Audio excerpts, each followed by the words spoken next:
तो हार्डनेस आपने दो तरह की पढ़ी है वाटर में, temporary hardness and permanent hardness. Temporary hardness आपने पढ़ा है, वो कैल्शियम और मैग्नीशियम के बाइकार्बोनेट्स की प्रेजेंस की वजह से होती है। और टेम्परेरी हार्डनेस उसको इसलिए बोला गया है क्योंकि वो कुछ सिंपल मेथड्स लाइक बॉइलिंग और बाय एडिंग क्विक लाइम हम उस तरह की हार्डनेस को रिमूव कर सकते हैं। होता क्या है, जो कैल्शियम और मैग्नीशियम के बाइकार्बोनेट्स होते हैं उन्हें हम किसी भी तरीके से आइदर बाय बॉइलिंग और by adding a small quantity of quick lime magnesium hydroxide और कैल्शियम कार्बोनेट की फॉर्म में प्रेसिपिटेट कर लेते हैं। और प्रेसिपिटेट को फिल्टर्ड ऑफ करके जो हमें फिल्ट्रेट मिलता है, that water will not contain any calcium or magnesium bicarbonate, that is the water will become soft। Permanent hardness आपको बताया वो कैल्शियम और मैग्नीशियम के क्लोराइड्स एंड सल्फेट्स की वजह से होती है। और इसे परमानेंट हार्डनेस इसलिए बोला कि इसको सिंपल मेथड्स यूज करके लाइक बॉइलिंग और by adding a small quantity of quick lime use करके रिमूव नहीं किया जा सकता। उसके लिए कोई स्पेशल मेथड्स हमें यूज करने होंगे, जैसा आपको कल पहले पढ़ा था सोडियम कार्बोनेट का ट्रीटिंग विद वॉशिंग सोडा, जिससे जो कैल्शियम या मैग्नीशियम के क्लोराइड या सल्फेट्स हैं वो कैल्शियम के कार्बोनेट और मैग्नीशियम के कार्बोनेट की फॉर्म में प्रेसिपिटेट हो जाते हैं जब आप वॉशिंग सोडा के साथ ऐसे वाटर को ट्रीट करते हैं। फिल्टर ऑफ कर लेंगे, आपको सॉल्ट वाटर मिल जाएगा। नेक्स्ट कैल्गन मेथड आपने पढ़ा था। कैल्गन मेथड में सोडियम हेक्सामेटाफॉस्फेट यूज करेंगे।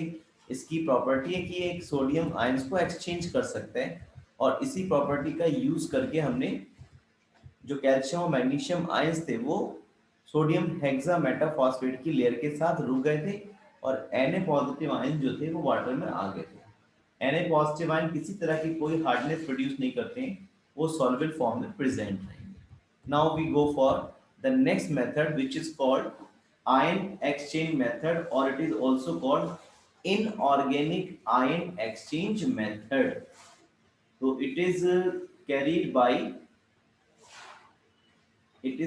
by using a special type of substance called zeolite और परम्यूटेड। एक ही बात है, मार्केट में जो परम्यूटेड है जियोलाइट है वो परम्यूटेड के नाम से आपको मिला करता है, इसलिए इस मेथड को जियोलाइट या परम्यूटेड प्रोसेस भी हम बोल देते हैं। ये जियोलाइट्स के बारे में आपके पास एक चैप्टर है क्लास 11th में, पी ब्लॉक एलिमेंट्स। ये 10th यूनिट है, 11th एंड 12th जो आपकी 11th यूनिट है पी ब्लॉक एलिमेंट्स, उसमें आप जियोलाइट्स के बारे में पढ़ेंगे। जियोलाइट्स एक स्पेशल टाइप के कंपाउंड्स हैं और अभी के लिए आप इतना समझें, केमिकली जो जियोलाइट है या परम्यूटेड है that is hydrated sodium aluminium silicate. और हाइड्रेटेड सोडियम एल्यूमिनियम सिलिकेट को सिंप्लिसिटी के लिए हम Na2Z से एक्सप्रेस कर देते हैं। इसका मतलब ये हुआ कि ये जो जियोलाइट है या जो परम्यूटेड है, इसमें जो ये Na पॉजिटिव दो Na पॉजिटिव जो आयंस हैं ये एक्सचेंजेबल हैं, ये एक्सचेंज हो जाते हैं आसानी से। तो जो जियोलाइट है उसको कैसे हमें यूज करना है वो मैं आपको देखिए बताता हूँ एक फिगर की हेल्प से। कोई वेसल हमने ले लिया और इस वेसल में हमने परम्यूटेड या जियोलाइट की लेयर लगा ली। ये जियोलाइट या परम्यूटेड को हमने यहाँ पर रख दिया है, जो कि एक इनऑर्गेनिक आयन एक्सचेंज रेजिन है, जिसको केमिकली हम सिंप्लिसिटी के लिए Na2Z की फॉर्म में एक्सप्रेस कर सकते हैं। ये हमने जियोलाइट रखा हुआ है यहाँ पर। अब जो हार्ड वाटर हमारे पास है जिसमें कैल्शियम के और मैग्नीशियम के क्लोराइड्स और सल्फेट्स प्रेजेंट हैं, उसको हमने इस वेसल में पाइप की हेल्प से बिल्कुल बॉटम पर हमने पहुंचा दिया। जैसे जैसे ये वाटर राइज करेगा और इस जियोलाइट के कांटेक्ट में आएगा तो देखिए क्या रिएक्शन होगी। ये जो जियोलाइट है जिसको हमने इन जनरल Na2Z से एक्सप्रेस किया है, ये हार्ड वाटर में जो कैल्शियम आयंस प्रेजेंट हैं उनके साथ एक्सचेंज कर लेगा और जो Ca2 पॉजिटिव आयंस हैं वो यहाँ पर जियोलाइट के साथ रुक जाएंगे यहाँ पर। इसी तरह से जो मैग्नीशियम आयंस हैं वो भी जियोलाइट अपने साथ रोक लेगा और Na पॉजिटिव आयन को वाटर में रिलीज कर देगा और यहाँ से जो वाटर आएगा ट्रीट होकर के यहाँ पर तो प्रेजेंट होंगे। देखिए ये जो हार्ड वाटर है इसमें तो कैल्शियम आयंस भी होने और मैग्नीशियम आयंस भी होने, लेकिन जो वाटर इस जियोलाइट की लेयर से ट्रीट होने के बाद आपको मिलेगा इसमें आयंस कौन से होंगे? Na positive ions. जियोलाइट ने अपने Na पॉजिटिव आयन जो वाटर में फर्निश कर दी और जो कैल्शियम और मैग्नीशियम आयंस थे उन्हें अपने साथ यहाँ पर इस लेयर के साथ रोक लिया और ये जो वाटर इसमें कैल्शियम और मैग्नीशियम आयंस जो हैं वो हट गए हैं। ऐसा वाटर जिसमें अब केवल Na पॉजिटिव आयंस प्रेजेंट है ये वाटर आपका कहलाएगा सॉफ्ट वाटर। इसमें कैल्शियम के और मैग्नीशियम के क्लोराइड्स या सल्फेट्स नहीं होंगे। किसके होंगे? सोडियम का क्लोराइड हो सकता है, सोडियम का सल्फेट हो सकता है, जो वाटर में किसी भी तरह की हार्डनेस प्रोड्यूस नहीं करता। ये दोनों ही कंपाउंड NaCl Na2SO4 वाटर में सॉल्युबल फॉर्म में रहते हैं। एक देखिए लिमिट है इस जियोलाइट की भी ये आयंस को एक्सचेंज करने की। जब आप लंबे समय तक इस जियोलाइट को यूज करेंगे तो जो जियोलाइट है वो एग्जॉस्ट हो जाएगा। एग्जॉस्ट होने का मतलब है जितने भी Na पॉजिटिव आयंस थे वो इसमें फर्निश कर देगा और कैल्शियम जियोलाइट मैग्नीशियम जियोलाइट की फॉर्म में आ जाएगा। अगर हम चाहते हैं कि जो एग्जॉस्टेड जियोलाइट है इसको हम दोबारा से यूज में ले सकें तो ऐसे जियोलाइट में आप क्या करें? सोडियम क्लोराइड से ट्रीट करा दें। क्या होगा? देखिए ये CaCl2 बन जाएगा और Na2Z बन जाएगा। इसी तरह से अगर मैग्नीशियम का जियोलाइट सॉल्ट है तो यही रिएक्शन होगी, यहाँ पे MgCl2 बन जाएगा, Na2Z बन जाएगा, यानी कि जियोलाइट फिर से रिवाइव हो जाएगा, फिर से रिफ्रेश हो जाएगा यूज करने के लिए। तो यही बता रहे हैं आपको, परम्यूटेड और zeolite is used to is said to be exhausted when all the sodium in it is used up। जब सारा का सारा सोडियम यूज हो गया इसका तो ये जो जियोलाइट है वो एग्जॉस्ट हो जाएगा। It is regenerated for further use by treating with an aqueous sodium chloride solution. जब आप ट्रीट करेंगे तो फिर से ये जियोलाइट की फॉर्म में आ जाएगा, कैल्शियम क्लोराइड मैग्नीशियम क्लोराइड की फॉर्म में ये सबसे जो है वो अलग हो जाएंगे। फिर से एक बार समझ लेते हैं, जो परम्यूटेड या जियोलाइट प्रोसेस है इसे हम इनऑर्गेनिक आयन एक्सचेंज मेथड ही बोलते हैं या सिंपली आयन एक्सचेंज मेथड बोल देते हैं, क्योंकि इसमें जो जियोलाइट या परम्यूटेड आप यूज कर रहे हो वो एक इनऑर्गेनिक कंपाउंड है। इसकी खासियत ये है कि ये सोडियम आयंस को एक्सचेंज कर सकता है। केमिकली अगर जियोलाइट के बारे में बात करें तो zeolite is hydrated sodium aluminium silicate, और सिंपलिसिटी के लिए इसको हमने NaZ की फॉर्म में या Na2Z की फॉर्म में लिख सकते हैं यहाँ पर। ठीक है, तो जब आप इसे हार्ड वाटर के साथ ट्रीट करेंगे तो ये Na पॉजिटिव आयन तो वाटर में रिलीज कर देगा और जो हार्ड वाटर में calcium ions magnesium ions present होते हैं उन्हें अपने साथ यहाँ पर रोक लेगा CaZ की फॉर्म में या CaZ2 या MgZ2 की फॉर्म में अपने साथ रोक लेगा। तो इस तरह से जो जियोलाइट है उसकी अपनी एक लिमिट है, उसमें Na पॉजिटिव आयन एक लिमिटेड अमाउंट में ही होंगे। तो कुछ समय बाद जब आप लंबे समय तक यूज में लेंगे तो क्या होगा? ये जो जियोलाइट है वो एग्जॉस्ट हो जाएगा और इसे रीजनरेट करने के लिए आप क्या करेंगे, इसे aqueous solution of sodium chloride से ट्रीट कराएंगे जिससे जियोलाइट फिर से रीजनरेट हो जाएगा और दोबारा से आप इसको यूज में ले सकते हैं।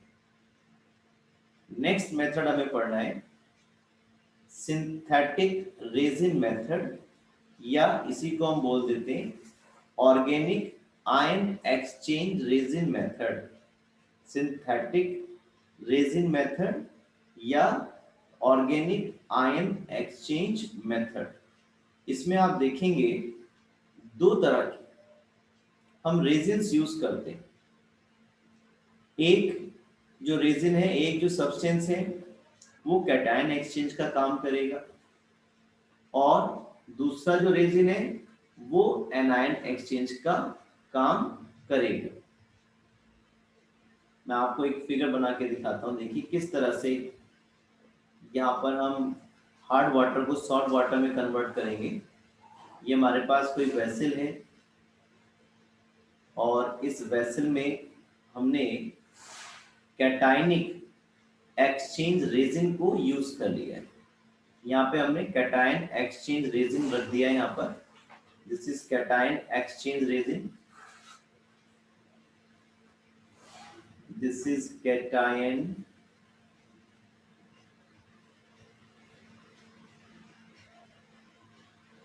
Exchange resin.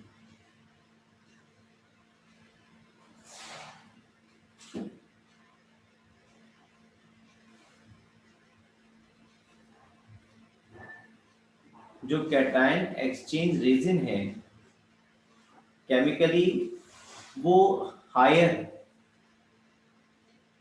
Sulphonic acid compound है, यानी कि इसको हम RSO3H करके लिख सकते हैं। R यहाँ पे बहुत ही बड़ा एल्काइल ग्रुप है जिसमें कार्बन का नंबर 15 से भी कहीं ज्यादा होता है। तो जो कैटायन एक्सचेंज रेजिन है इसकी कैपेबिलिटी है कि ये कैटायंस को एक्सचेंज कर सकता है। इसी तरह से एक दूसरा वेसल ले लिया हमने जिसमें हमने एनायन एक्सचेंज रेजिन यूज कर लिया है। ये यहाँ पे आयन एक्सचेंज रेजिन रख दिया हमने, this is anion exchange resin. ये एनायंस को एक्सचेंज कर सकता है और ये जनरली जो है अमोनियम सॉल्ट होते हैं,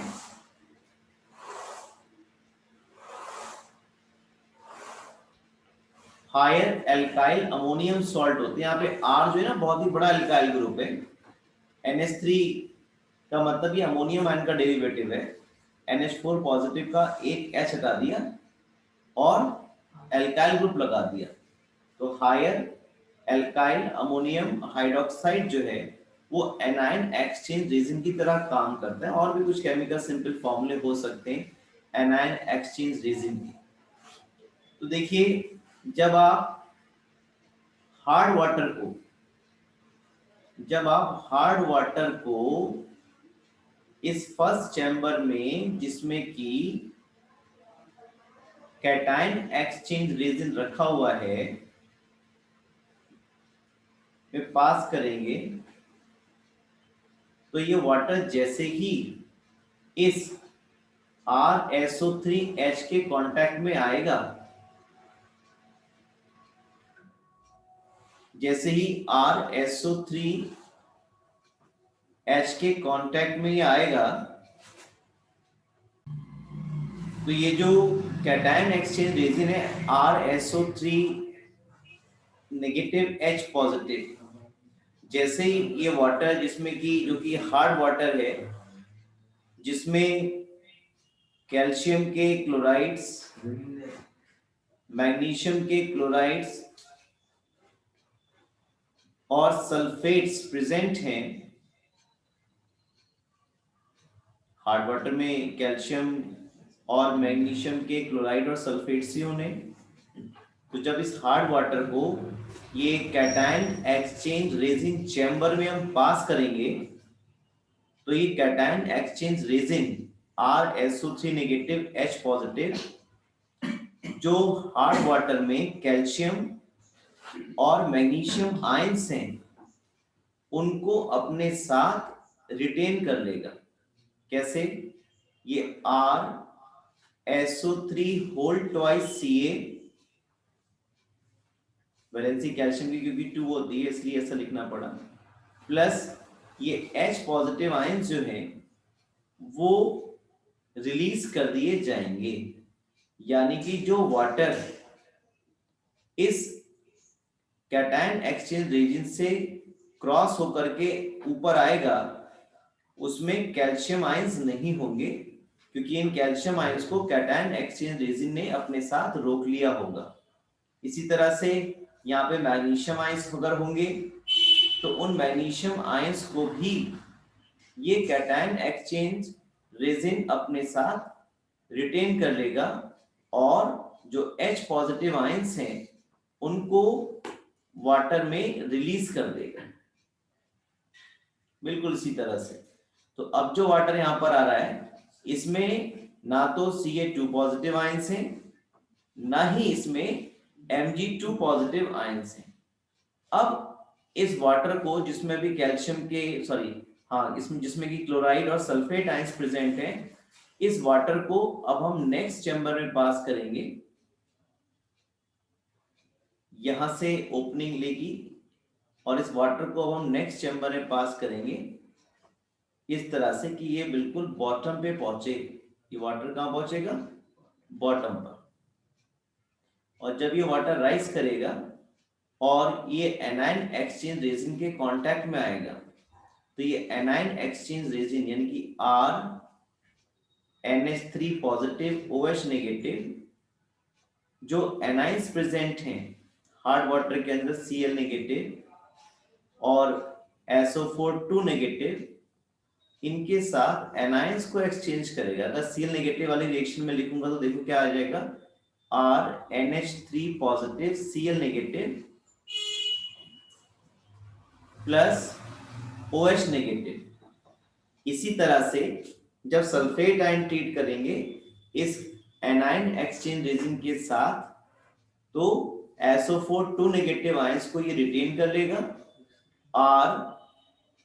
NH3 होल ट्वाइस SO4 क्योंकि सल्फेट की वैलेंसी 2 होती है उस हिसाब से मुझे लिखना पड़ रहा है और OH नेगेटिव आयंस जो है वो वाटर में रिलीज कर दिए जाएंगे। यानी कि जो वाटर इस एनायन एक्सचेंज रेजिन से उठ करके आएगा उसमें अब कोई एनायन भी नहीं होगा। यानी कि यहां से जो वाटर आपको मिल रहा है यहां से ये वाटर जो आपको यहां से मिल रहा है that water will B soft water और ऐसे वाटर को हम बोलते हैं डीमिनरलाइज्ड वाटर। डीमिनरलाइज्ड वाटर इसको इसलिए बोला क्योंकि इसमें किसी भी तरह का ना तो कोई कैटायन बचा होगा और ना ही कोई एनायन बचा होगा। जो कैटायंस थे वो कैटायन एक्सचेंज रेजिन चैम्बर में रोक लिए गए।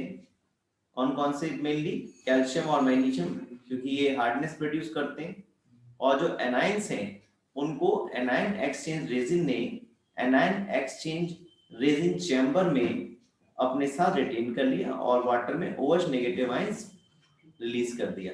तो आप देख पा रहे हैं जो H पॉजिटिव आयंस हैं वो कहां से मिल रहे हैं हमें? कैटायन एक्सचेंज रेजिन से। OH नेगेटिव आयंस कहां से मिल रहे हैं? एनायन एक्सचेंज रेजिन से। ये आपस में कंबाइन करके वाटर फॉर्म और ज्यादा कर लेंगे और वाटर फॉर्म कर लेंगे और जो वाटर है उसमें अब ये जो वाटर यहाँ से आउटलेट से मिल रहा है that water will be demineralised water और salt water which will not be good for drinking. It is not a potable water क्योंकि इसमें किसी भी तरह का कोई भी मिनरल्स नहीं रहेंगे कोई भी आयंस नहीं रहेंगे। तो जो वाटर यहाँ से इस मेथड से मिलता है हमें आउटलेट से फाइनली वो पीने के योग्य नहीं होता। It is not a potable water.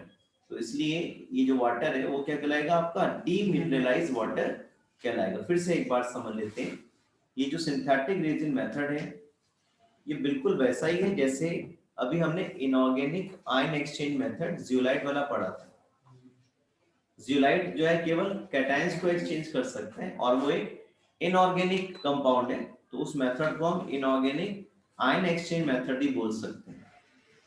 यहाँ पर जो हम सब्सटेंस यूज करेंगे, केमिकल्स यूज करेंगे, वो ऑर्गेनिक नेचर के ऑर्गेनिक होते हैं और इसीलिए इसको हमने सिंथेटिक रेजिन मेथड बोला है। इसमें दो तरह के रेजिन हम यूज करेंगे, एक कैटायन एक्सचेंज रेजिन और दूसरा एनायन एक्सचेंज रेजिन। ये तो मैंने एक तरह का एग्जांपल आपको दिया कि जो हायर एल्काइल सल्फोनिक एसिड्स होते हैं वो कैटायन एक्सचेंज रेजिन की तरह काम करते हैं और जो हायर अमोनियम हाइड्रोक्साइड वाले सब्सटेंसेस हैं वो एनायन एक्सचेंज रेजिन की तरह काम करेंगे। कैटायन एक्सचेंज रेजिन का काम है कैटायन जो प्रेजेंट है कैल्शियम के, मैग्नीशियम को, उनको अपने साथ रोकना, और जो एनायन एक्सचेंज रेजिन है वो अपने साथ जो एनाइंस हैं, क्लोराइड और सल्फेट्स हैं, उनको अपने साथ सॉल्यूशन में रिटेन कर ले, अपने साथ रिटेन कर लेगा और सॉल्यूशन में जो कैटायन एक्सचेंज रेजिन है वो H पॉजिटिव आयन रिलीज करेगा और जो एनायन एक्सचेंज रेजिन है वो सॉल्यूशन में यानी कि वाटर में OH नेगेटिव आयंस को फर्निश करेगा। तो ये H पॉजिटिव और OH नेगेटिव आयन आपस में कंबाइन करके वाटर फॉर्म कर लेंगे और जो आउटलेट से फाइनली हमें वाटर मिलेगा उसमें किसी तरह का कोई भी कैटायन या एनायन नहीं होगा और इसीलिए इस वाटर को हम क्या बोलेंगे, डीमिनरलाइज्ड वाटर हम इसको बोलेंगे। और ये जो वाटर है ये पीने के योग्य नहीं होगा क्योंकि इसमें किसी तरह के भी मिनरल्स नहीं होते। तो काफी डॉक्टर्स जो अपना ज्ञान बांटते हैं वो कहते हैं भाई आरओ का पानी नहीं पीना चाहिए, काफी मिनरल्स जो है वो कम हो जाते हैं। तो काफी लोग अपना अपना ज्ञान बांटते हैं, किसी ने भी आज तक कोई साइंटिफिक प्रूफ नहीं दिखाया कि देखो इस आरओ को यूज करने के बाद ये मिनरल्स इसमें नहीं मिले इसलिए मत पियो। पूरी स्टडी करें, उसको बताएं कि हाँ भाई ये मिनरल सी वाला आरओ जो है रोक ले रहा है जो आपकी बॉडी के लिए बहुत जरूरी है, इसलिए इस आरओ का यूज मत करो। किसने नहीं करा, सब ज्ञान बांटने में लगे पड़े। आप इतनी पता किसी को नहीं है कौन से मिनरल रोके क्या रोके। अरे भाई पूरा आप सबको समझ में आएगा, कम से कम साइंस के बच्चे समझ पाएंगे ये टॉपिक पढ़ने के बाद। तो आरओ नहीं यूज करना चाहिए, लेकिन ज्यादा हैवी सॉल्ट भी बॉडी के लिए हार्मफुल है। तो जाहिर सी बात है टीडीएस बहुत ज्यादा कम भी नहीं होना चाहिए वाटर का, वो भी हार्मफुल रहता है। अब लेकिन पता नहीं कौन से मिनरल्स हमारे जो है वो वाटर में रुक रहे हैं, रिटेन कर रही है वो मेम्ब्रेन जो कि आरओ की तरह आरओ में हम यूज कर रहे हैं। तो जब तक ऑथेंटिक प्रूफ ना हो कि भाई ये आयंस वहां पे रिटेन हो जा रहे हैं, मिनरल्स रिटेन हो जा रहे हैं, तब तक किसी की आरओ के बारे में भी या किसी वाटर सैंपल के बारे में कुछ भी कहना नहीं चाहिए। तो आपने ये परमानेंट हार्डनेस, टेम्परेरी हार्डनेस को रिमूव करने के मेथड्स पढ़े।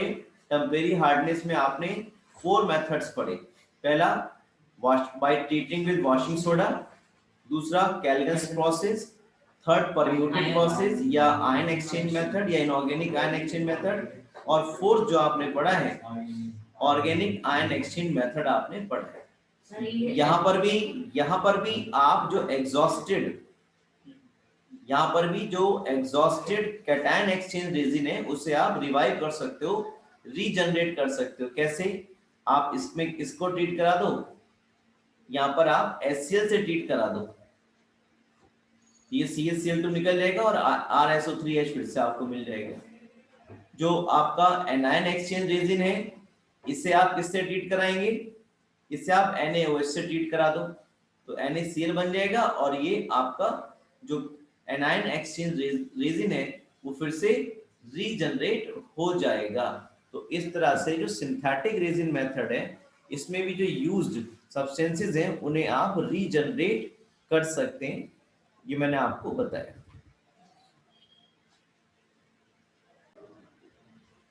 ये जो कैटायन एक्सचेंज रेजिन से जो वाटर आउटलेट की फॉर्म में जा रहा है, ये बाहर जो जा रहा है वाटर, इस वाटर में देखिए कौन कौन सा आयंस होंगे। एक तो जो H पॉजिटिव आयंस यहाँ फर्निश किए कैटायन एक्सचेंज रेजिन में वो जाएंगे और साथ में कौन होंगे? Cl नेगेटिव आयंस होंगे और SO4 2 नेगेटिव आयंस होंगे, या कोई भी और एनायन अगर होगा तो भूल जाएगा नेक्स्ट चैम्बर में, क्योंकि जो कैल्शियम आयंस हैं और जो मैग्नीशियम आयंस हैं उसको तो कैटायन एक्सचेंज रेजिन ने अपने साथ यहाँ पर ही रिटेन कर लिया है।